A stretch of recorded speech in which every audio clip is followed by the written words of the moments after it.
Welcome back. If you've just joined us, you're watching the News at 10 broadcasting on Channels Television live here in Lagos, Nigeria. A look at our main stories again. A bomb blast detonated by a female suicide bomber leaves 7 people dead in Damaturu, the Yobe State capital. The Deputy Governor of Borno State, Zana Mustafa, alleges that about 600 suicide bombers have set out to storm Maiduguri. Channels Television officially launches its news and current affairs station, Channels 24 in the UK. And an Egyptian court sentences ousted President Mohamed Morsi to death over a mass prison break in 2011.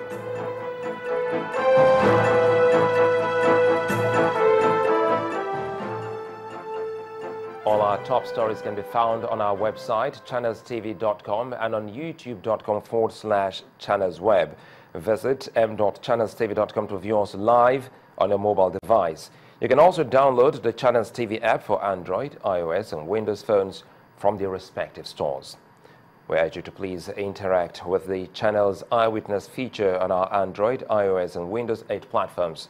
If you have pictures or videos to share with us, tap the application on your device, swipe to reveal the Eyewitness menu, and follow the instructions. No fewer than 44 suspected quarters, kidnappers and armed robbers have been arrested by the Nigerian police in Calabar South local government area of Cross River State. The arrest has come in on the heels of a deadly war clash between rival court groups identified as Vikings and Scorpions, which claimed lives and property. According to the State Police Public Relations Officer, Mr. Hogan Bassi, most of the paraded suspects were arrested with weapons which include locally made pistols, axes, and fake paper prints in form of money. He explained that the police will not relent in its efforts to checkmate the excesses of these groups. We have 44 suspects to present to you.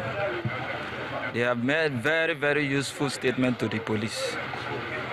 They killed 4 of their members, Vikings and Scorpions. They killed 4 of their members last week, harassing people. Today, people can sleep in Cross River State, can sleep with their 2 eyes closed because the police are on course. We are on top of the situation. Now to some really good news for viewers in the United Kingdom. Channels Television, one of Africa's leading television broadcasters, has officially launched its news and current affairs station, Channels 24 in the UK. Viewers can now find the news station on Sky Channel 575, with airing on Virgin Media and Freesat soon to follow. Channels 24 brings African and international news and current affairs content, including politics, business, sports, entertainment, lifestyle, and health to viewers in the UK. The launch is part of Channels Television's strategic plan to move the company's regional broadcasting onto a global level. Tuxedos and bow ties, elegant ladies in dainty apparels, cocktails and the grand ballroom. The evening couldn't be more exciting and the guests more delightful. It's the official launch of Channels Television in the UK on the Sky platform. Channels 24 has been up and running since the 9th of April on Sky Channel 575, but the milestone is officially commemorated at the exquisite Café Royal on Regent Street. Friends of Channels TV are not in short supply, with an unprecedented turnout of dignitaries, professionals, and people from all walks of life. Between those that flew in from Nigeria to those residents in the UK, it was heartwarming for the organization to receive such overwhelming support. Channels is, as we all know, and if you don't, you should, a reputable station, one that we've always watched nationwide and worldwide anyway. But for it to come on board the Sky network is a huge accomplishment, one that's well deserved. Coming here today to witness this occasion is a matter of joy, because to me, history is being made. From cocktails to dinner and guests settling in for the event proper, it becomes even clearer that this is a moment in time, not just for Channels Television, but for Nigerians, for Africa and the rest of the world. The chairman CEO of Channels Television, Mr. John Momo, buttresses this point in his welcome remarks. Tonight is indeed special. Special not only because of the occasion, but also because of all of you who are gathered here to celebrate with us in this magnificent hall. We think all our ducks are now in a row, and so are happy to introduce Channels 24 to the UK. The Nigerian High Commissioner to the UK, Ambassador Seriki Tafida, also reiterates the significance of this launch. In his words, this is a dream come true. I'm not Martin Luther King who said, I have a dream. But in actual fact, I had a dream that one day Channels Television will rise to become one of the best television stations in the world. As the smart waiters expertly navigate the tables, more accolades pour in from the Nigerian Broadcast Commission, NBC, the Association of International Broadcasters, AIB, and many others.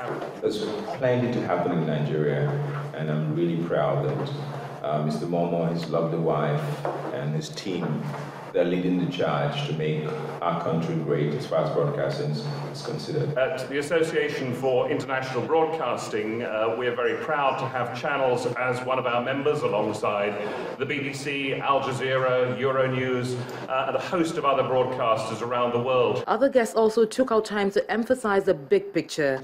For them, what is being celebrated is leadership, professionalism, and the future. I'm very keen on African champions, and I see Channels increasingly becoming the African champion in broadcasting. This station, Channels 24 in London, will redefine news reporting.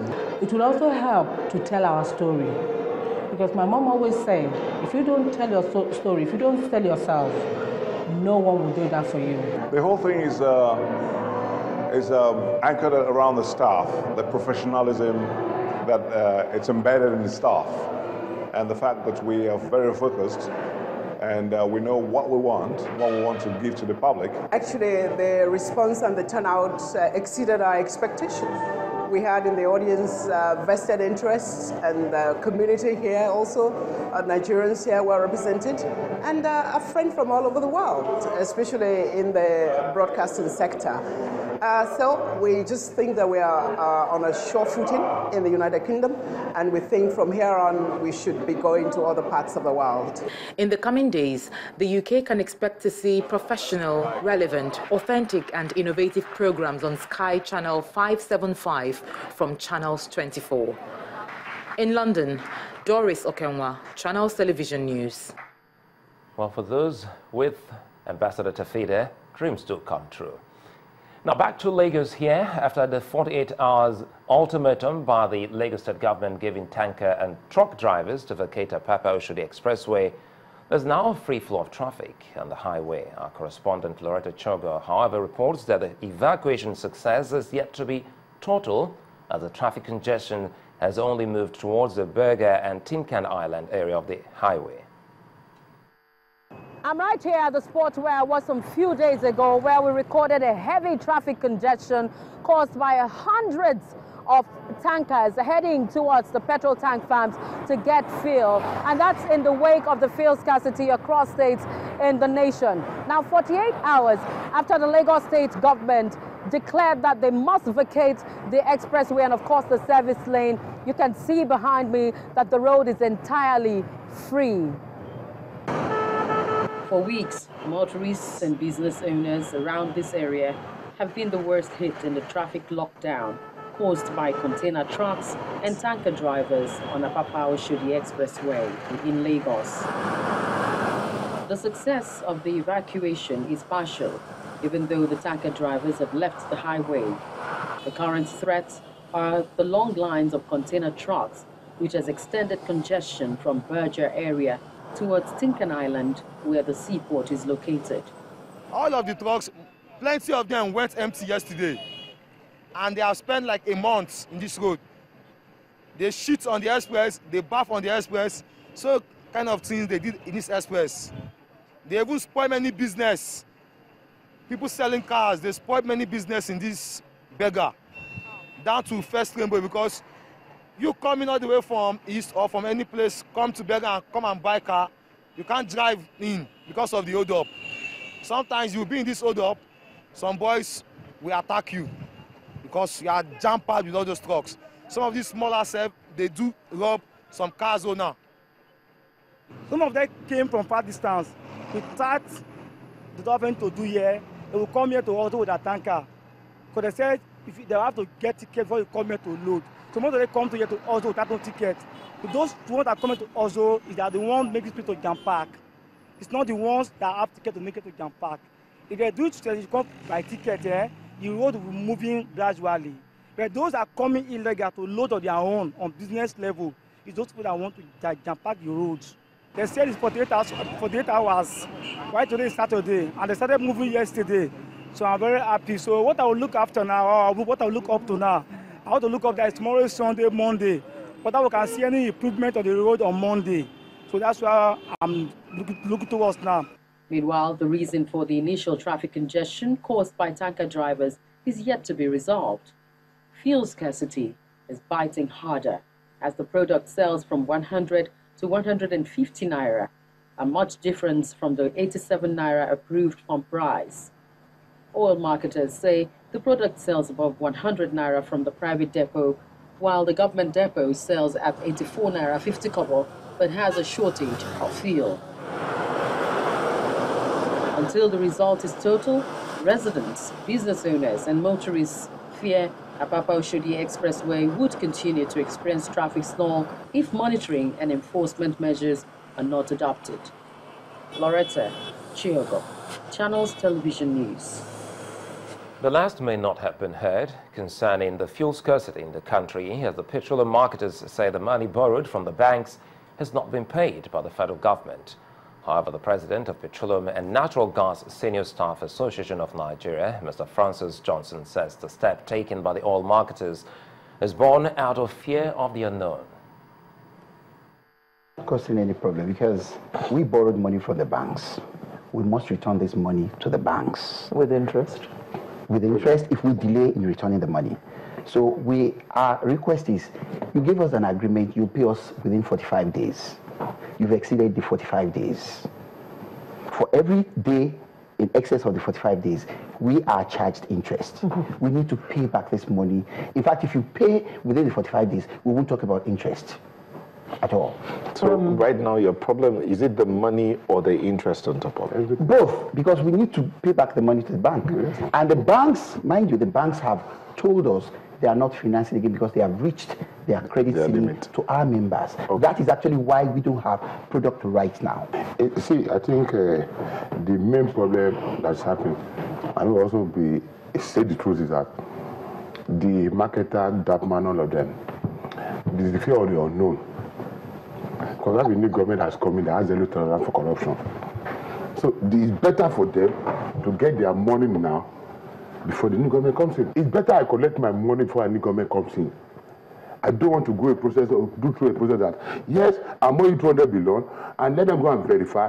If they verify and everything, okay, the verification leads to 70 billion. It's 70 billion they pay. The 130 billion is gone. The major source of this problem is just, the cause of it is the state of our refineries. And so, if we have our refineries that are functioning and devoid of political interference, good supply are being given to them and everything, we also have we won't go through what we are going through. Pengaston President Francis Johnson and another marketer speaking earlier today in our breakfast program, Sunrise. Now, weeks after the brutal killing of 6-month pregnant lawyer, Mrs. Damilola Faggiano, during a gun duel between pipeline vandals and members of the Oodua People's Congress in Arepo area of Ogun State, southwest of Nigeria, friends and family members of Damilola are yet to recover from their grief. They are asking for justice as they want the matter properly investigated by authorities and the perpetrators brought to justice. This is the spot in Beachland Estate, Arepo in Ogun State, southwest Nigeria, where Damilola Faggiano, a 26-year-old, was allegedly killed during a clash between members of the Oodua People's Congress, OPC, and pipeline vandals in the area on Wednesday, April the 29th this year, just a year and few months into her marriage. The bereaved husband, Mr. Damilola Faggiano, recounts the ordeal. Not more than 10 minutes after I spoke with her, when she told me they have turned off the express and they are way home, I received a call. When I checked, it was from that my friend. His name is Akinyemi. So I was a bit worried that, why is he calling me so soon? Because by my calculation, I mean, from the point my wife told me the way to my house, it takes between 15 minutes to drive because the road was not. So I was wondering, so when I picked the call, I heard him crying on the phone. I said, what happened? He said he didn't know there was fighting on my street, that my wife has been shot. His better half is gone. Mr. Faggiano now goes on with life. He's still in shock, he says. It's been very, very lonely. I feel empty. Even when in the midst of people, I feel very, very lonely. Reported killings like this one is not the first in Arekpo, but friends and relatives of Damilola are determined to make this the last. In order for Damilola's death not to be in vain, she died at 26, a year and a few months into marriage, and she was 6 months pregnant. Her corpse was buried with the baby.